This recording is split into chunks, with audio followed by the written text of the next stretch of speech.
Joseph Diogbenou. J'ai entendu pour la première fois ce nom en 2010. À l'époque, j'étais un tout jeune étudiant en droit à la FADESP. L'homme qui nous dispensait les cours d'introduction au droit était déjà un sacré personnage. Pondéré, éloquent et surtout drôle, il savait faire de ses cours un délice.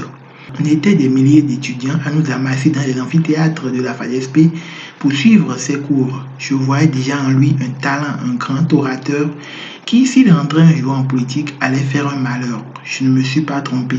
Sous le pouvoir Yahi, il crée son mouvement Alternative Citoyenne. Un mouvement qui va l'aider à se faire élire député en 2015. Un an après, il devient l'un des principaux soutiens du régime Talon. Je me suis dit, ça y est. Et à aucun moment je n'ai été déçu par tout ce que je croyais l'homme capable de faire. D'abord, il a été un député très actif, ensuite ministre de la Justice. À ce poste, il a contribué à offrir à son champion Patrice Talon les premières lois pour imposer sa philosophie du pouvoir. Ensuite, il a plu à l'Assemblée nationale de le porter comme candidat à la Cour suprême. Sans surprise, il est pris et devient sans contestation le président de cette institution. Je me suis dit, va-t-il réellement accepter d'être carré ainsi alors qu'il n'a pas encore franchi la soixantaine? Je me disais non, ce n'est pas évident.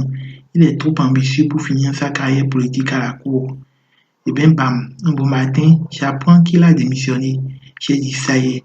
Dans la foulée, il prend la tête de l'Union progressiste, ce qui est tout à fait normal parce que je le voyais mal au bloc républicain. Ce n'est pas Biotchani qui allait lui céder sa place de président. Il prend donc la tête de l'UP et Bruno Amoussou est débarqué.